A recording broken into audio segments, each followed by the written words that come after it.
KTO Radio présente À haute voix, la lecture intégrale des œuvres spirituelles majeures. Aujourd'hui, Charles de Foucauld de René Bazin.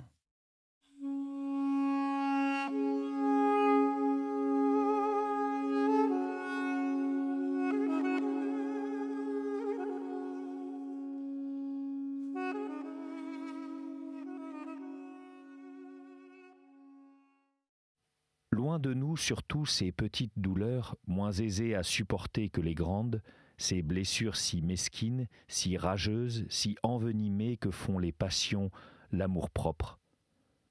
C'est la honte de l'humanité de tant souffrir pour si peu de choses.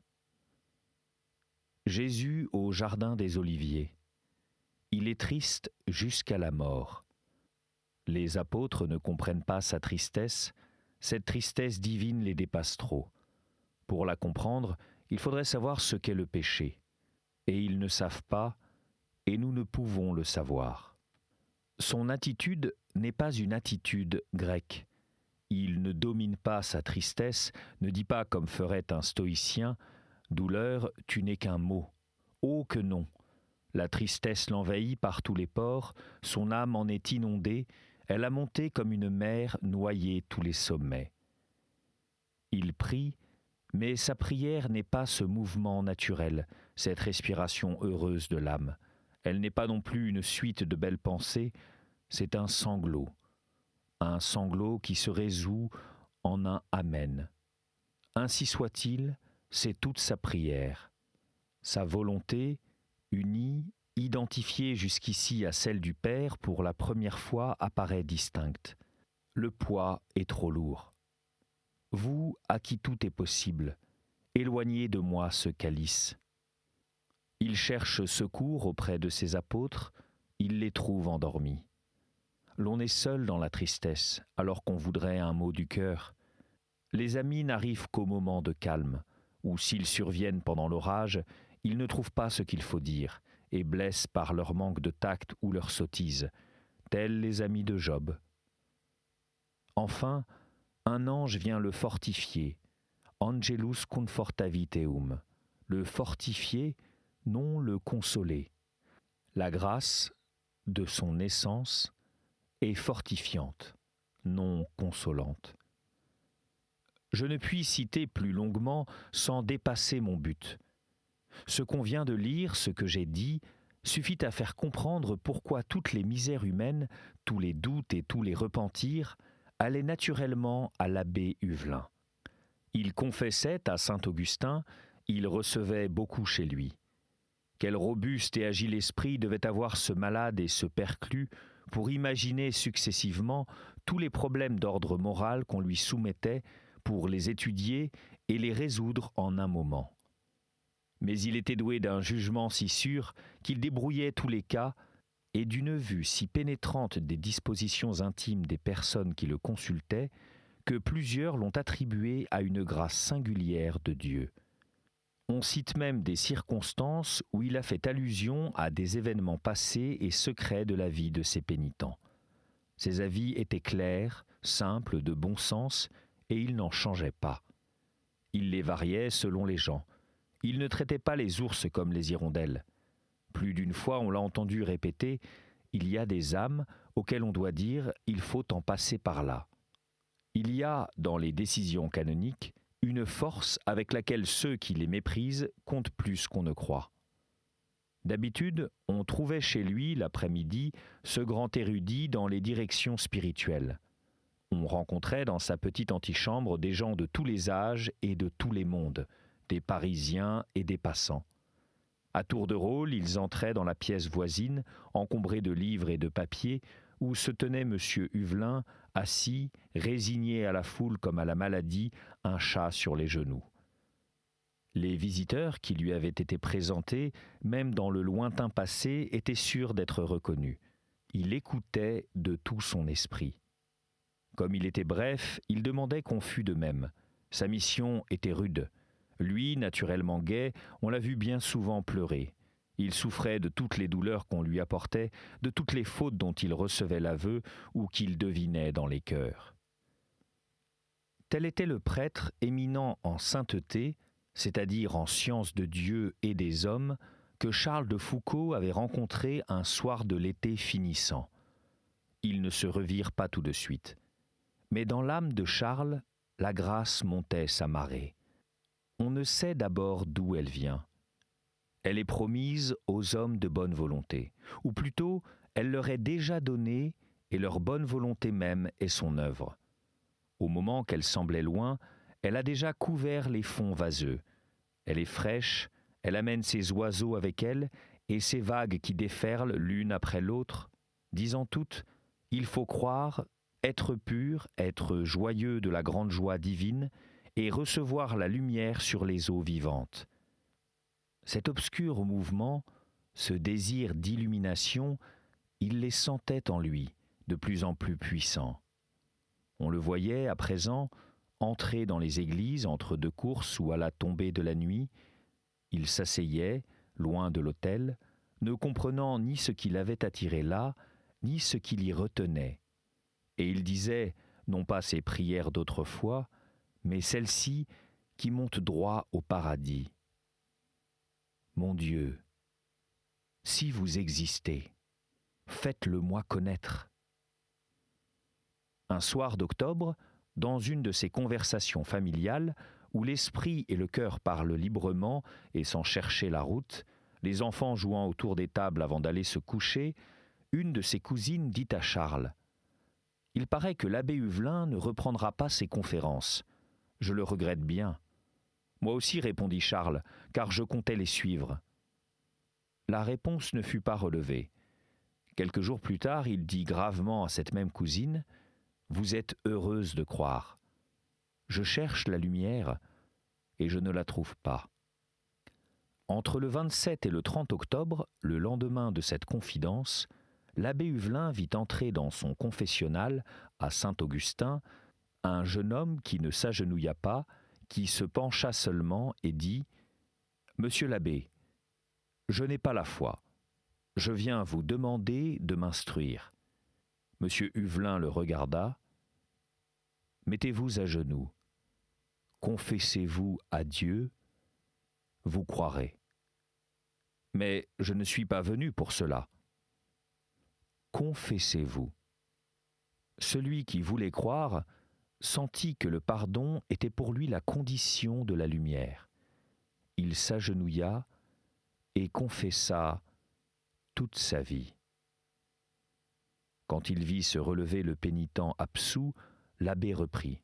« Vous êtes à jeun ? » ?»« Oui. »« Allez communier. » Et Charles de Foucauld s'approcha aussitôt de la table sainte et fit sa seconde première communion. De sa conversion, il ne parla point. Ce fut à certains actes qu'on s'aperçut, et peu à peu, que le fond de l'âme était changé. La vie continua d'être laborieuse, la paix y était rentrée, et elle transparaît toujours, dans les yeux, dans le sourire, ou la voix, ou les mots. Les lettres qui n'avaient pas cessé d'être affectueuses deviennent reconnaissantes. Le nom de Dieu y est souvent prononcé. La vie se modèle silencieusement sur l'idéal retrouvé. Tout est profond, discret, simple dans ce renouvellement. Bientôt, par exemple, Charles apprendra la naissance d'un neveu qui sera son filleul. Il partit pour Dijon, passera quelques jours près de sa sœur et de son beau-frère, et à peine de retour à Paris, leur adressa ce remerciement dicté par un cœur rajeuni. « Les séjours qu'on fait chez vous sont bien doux. Ils ne méritent qu'un reproche, c'est qu'on est entouré de tant de bonté et de tant d'affection qu'on se sent le cœur trop faible pour rendre autant qu'on a reçu. Et on craint de n'aimer jamais assez, de n'admirer jamais assez et de n'être jamais assez reconnaissant. La vie dans votre intérieur, non seulement est d'une douceur extrême, mais encore rend meilleure, par l'air d'affection et de calme qui s'y respire. J'espère que je pourrai revenir bientôt. En vous quittant, le retour est la seule chose à laquelle je pense. Je ne crois pas beaucoup à l'exécution des projets, mais si je ne compte pas sur mes prévisions, Je garde l'espoir que quelqu'un prévu m'amènera chez vous avant qu'il soit longtemps. Vous savez mes occupations, mes idées, mes pensées vagues sur l'avenir, nous en causions hier soir. Vous me suivrez facilement d'ici à notre revue. Pour moi, ce m'est une si grande joie, en vous quittant, de connaître tous les lieux entre lesquels vous partagez votre temps. Je suis, en vous écrivant, auprès de vous à Dijon. Après-demain, je vous suivrai à Échallot, je chasserai avec vous, je traînerai la brouette avec Maurice, j'admirerai la bibliothèque de Monsieur de Blic, je me chaufferai en famille au coin du feu. Je vais être bien souvent et bien agréablement avec vous, maintenant que je connais tous vos nids. Le manuscrit de la reconnaissance au Maroc avait été achevé au début de 1887, et tout de suite, les épreuves d'imprimerie avaient commencé d'affluer dans l'appartement de la rue de Miromesnil. Gros travail pour un savant aussi soigneux du détail et qui voulait que l'œuvre fût habillée comme il l'était lui-même au temps de l'école de cavalerie. Lourde charge pour un budget que le voyage aux Chottes, 10 excursions en France et l'installation à Paris avaient déjà grevé. Mes revenus suffisent à ces dépenses extraordinaires, mais justes. Aussi, depuis mon retour du Maroc, je n'ai pas eu à emprunter quoi que ce soit, mais je n'ai pas fait d'économie. J'ai le désir de faire lever mon conseil judiciaire que j'ai depuis 5 ans. Mon conseil existant, je ne puis penser à d'autres voyages et, mon livre allant paraître, il est temps de songer à de nouvelles expéditions. À la fin de 1887 et au début de 1888, les ouvrages du vicomte de Foucauld, Itinéraire au Maroc, Reconnaissance au Maroc, paraissent en librairie. Le succès, ainsi que je l'ai dit, en fut très grand dans le monde restreint des géographes, des savants et des coloniaux, soit de France, soit des pays étrangers. Mais quand un grand livre paraît, les gens qui en parlent sont de 2 sortes et ressemblent à la lune avec son halo. Les uns ont lu ces pages célèbres et emportent avec eux la lumière et les idées, les autres en ont du moins quelque clarté. Ils ont parcouru des pages, ils ont retenu des citations, ils répètent le titre et magnifient l'auteur sur la foi du prochain journal, revue ou causeur de salon. Ainsi en est-il aussitôt pour la reconnaissance au Maroc. On célèbre de tous côtés le jeune explorateur, sa renommée se répand, les lettres de félicitations affluent rue de Miromesnil, des amis montent les étages et viennent demander, chacun rappelant ses titres au souvenir du glorieux camarade, « Eh bien, mon vieux, en voilà un succès, bien légitime d'ailleurs. En as-tu couru des dangers que tu ne racontes pas? Où vas-tu aller maintenant? Car tu nous dois, et tu dois à toi-même des explorations nouvelles. » L'autre, on le sait déjà, n'était pas de ceux qui discutent leurs projets en public. Les méditer avec de rares initiés lui a toujours semblé meilleur. Avant de partir pour le Maroc, il avait consulté McCarthy et des livres et des atlas. À présent, il prend conseil de Dieu, qui a résolu de prendre l'explorateur à son service. La nature n'est pas détruite par cette conversion, mais amendée et renouvelée. Désormais, ce courage, cette force de volonté, cette faculté extraordinaire d'endurance vont s'exercer pour le bien des âmes. La science n'a pas perdu un des hommes les mieux doués de notre temps pour l'aventure coloniale, l'étude des mœurs et des langues inconnues, mais son disciple, qui ne la reniera jamais, aperçoit maintenant que le plus bel emploi des dons qu'il a reçus s'appelle charité, et consiste dans l'oblation totale qu'on fait de soi-même, de son travail, de sa pensée, de sa patience, de son sang s'il le faut, pour que les hommes reconnaissent enfin le Créateur dans ce dévouement de la créature. Il veut se préparer à cette mission par un voyage en Terre sainte. Il visitera la patrie terrestre de Jésus-Christ, il ira prier dans la solitude qui n'a cessé de l'attirer. Le 2 novembre 1888, il se rend au Tuquet dans le Bordelais, de là il gagne Nancy. Ce sont les adieux à la famille. Il annonce que son projet est de séjourner seulement quelques semaines en Terre Sainte et il s'embarque à Marseille. Au milieu de décembre, il est à Jérusalem qu'il trouve couverte de neige. Il s'attarde à parcourir les rues, à visiter les églises, à monter et descendre la pente du mont des Oliviers. Il passe Noël à Bethléem, puis fait une grande excursion en Galilée à cheval, accompagné d'un guide qui monte lui-même un cheval de bas. Dans ses lettres, il montre une dévotion vive pour Nazareth. Après avoir quitté cette ville, il y revient. Là, plus tendrement qu'ailleurs, il médite. Et si l'on veut connaître le thème principal de cette méditation, je puis l'indiquer. Cette ville blanche, aux rues escarpées et tournantes sur les flancs du Nebi Saïn, a touché le cœur pénitent de Charles de Foucault. Elle lui inspire un amour qui ne s'éteindra plus pour la vie cachée, l'obéissance, l'humble condition volontaire. Elle lui répète le mot magique qu'avait dit l'abbé Huvelin. Notre Seigneur a tellement pris la dernière place que jamais personne n'a pu la lui ravir. Je crois pouvoir affirmer que tout le reste de la vie de Foucault a été travaillé et modelé par le souvenir de Nazareth. On le vit clairement dès que le voyageur fut rentré à Paris au début de mars 1889. C'est l'année des résolutions, ou, en style de spiritualité, de l'élection. Que va-t-il faire ? Depuis sa conversion, il lisait encore plus qu'auparavant, mais d'autres livres, et ses lectures le faisaient pénétrer dans ce monde de la doctrine, de la morale et de l'histoire religieuse, par quoi tout le reste est illuminé. Il s'émerveillait de voir combien la vérité est simple et combien raisonnable.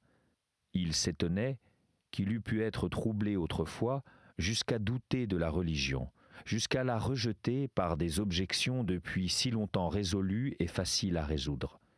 Il apprenait la première des sciences, celle d'où dépend la conduite de la vie. Selon le conseil de l'abbé Huvelin, il assistait chaque matin à la messe et la fréquente communion du début était devenue le pain quotidien. On sait déjà quels soins il avait apportés à la préparation de son principal voyage. À plus forte raison, voulut-il étudier la vocation qui de plus en plus fortement l'attirait. Depuis le moment même de sa conversion, il s'était senti appelé à la vie religieuse. Mais les ordres sont nombreux. S'ils sont tous faits pour conduire au paradis, les hommes qui s'y engagent sont différents. Chacun a son humeur, même au service de Dieu, et doit avoir son chemin. Lequel prendre ?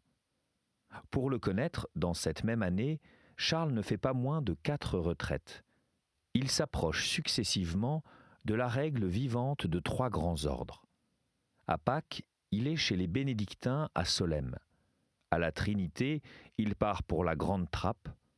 Le 20 octobre, il monte à Notre-Dame-des-Neiges, passe en méditation toute une semaine, après quoi il ne prend point encore de résolution. Enfin, dans la seconde moitié de novembre, ayant repris sous la direction d'un jésuite à Clamart l'examen des premières vérités et l'étude de sa vocation religieuse, l'ancien lieutenant de chasseurs d'Afrique, l'explorateur d'hier, écrit à sa sœur.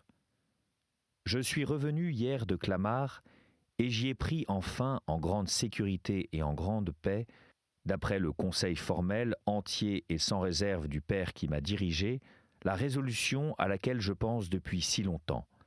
C'est celle d'entrer à la trappe.